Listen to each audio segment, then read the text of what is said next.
Advocate Reema Sandeep Kale. आता आम्ही SP साहेबांना भेटायला आलो होतो.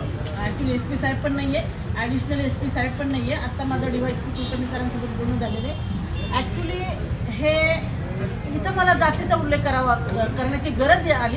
हा फार मोठा दुर्दैव आहे की हे मुस्लिम लोक आहेत आणि यांना गोरक्षकांनी मारलेलं आहे. आता विषय बघा कसा हास्यास्पद पण आहे की तुमचं नाव काय, तुमची जात काय?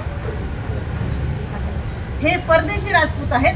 याच्यामध्ये जे आहेत तर विपिन राजेश पाटील म्हणजे परदेशी आणि पाटील ह्या लोकांनी काही जनावरं विकत घेतले.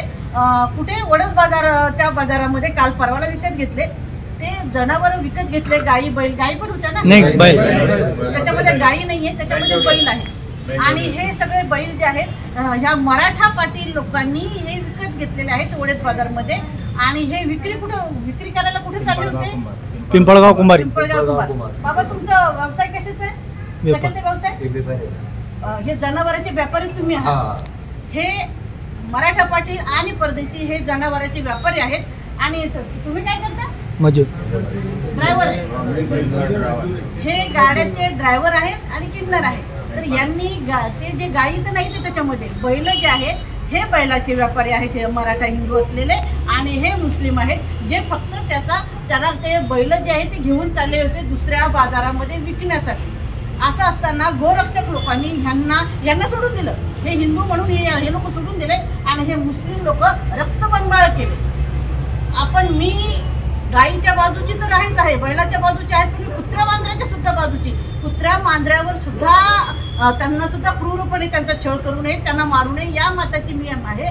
परंतु आम्ही जर जनावरांचा विचार करत असेल तर जनावरांच्या अगोदर आम्ही माणसाचा पण विचार केला पाहिजे. ह्या माणसांना का मारलं की हे कुणी ड्रायव्हर आहे, कुणी किन्नर आहे आणि हे ते जनावरं मराठ्यांनी घेतलेले जनावरं घेऊन विक्रीसाठी चाललेले होते. त्याच्यामध्ये ह्या लोकांना बेदम मारहाण केली, यांचे मोबाईल फोडले आणि यांचे पैसे पण काढून घेतले. आणि असं असताना ह्या गुन्हे दाखल झाले ह्या मार खाल्लेल्या लोकांवर. मग मी पोलीस स्टेशनमध्ये आत्ता विचारलं तुम्ही यांच्या विरुद्ध गुन्हे का दाखल केले? त्यांचं असं म्हणणं आहे की गाई बैलांना हे क्रूरपणे घेऊन चाललेले होते म्हणून यांच्या विरुद्ध आम्ही गुन्हे दाखल केले.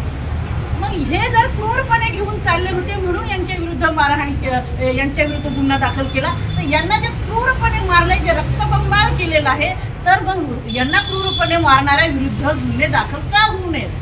आता मी जे PI आहे साबळे त्यांना कॉल केला. त्यांना तर माझा कॉल घ्यायची भीती वाटते. त्यांनी माझा कॉल घेतलेला नाहीये. त्याच्यानंतर सेकंड API जे अंतरम आहेत त्यांना कॉल केला. त्यांच्या पण बऱ्याच तक्रारी आहेत. त्यांनी पण काल मुलांना निष्कारण मारहाण वगैरे केली. असं असताना ह्या लोकांच्यावर गुन्हे दाखल केलेले आणि ह्यांना ज्यांनी मारले त्यांच्या विरुद्ध गुन्हे दाखल केलेले नाही. मला सगळे समान आहेत. मला हिंदू पण माझ्या जवळचा आहे आणि हे पण मी माणसांच्या बाजूला आहे.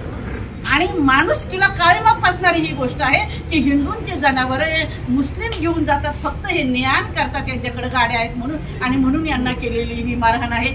जोपर्यंत यांना मारणाऱ्या विरुद्ध, हे बघा, गुन्हेगार हा कधीच मराठा नसतो, तो कधी मुस्लिम नसतो. गुन्हेगार हा गुन्हेगार असतो. मग यांना जर मुसलमानांनी जरी मारलं असेल, यांना आमचं असं म्हणणं आहे, वैयक्तिक माझं असं म्हणणं आहे, यांना मारणाऱ्या विरुद्ध, यांना असं क्रूर पद्धतीनं मारणाऱ्या विरुद्ध गुन्हा दाखल झालाच पाहिजे त्यांना. आणि विशेष म्हणजे की पोलिसांनी काय केलं, ह्यांना घेऊन कोर्टामध्ये गेले.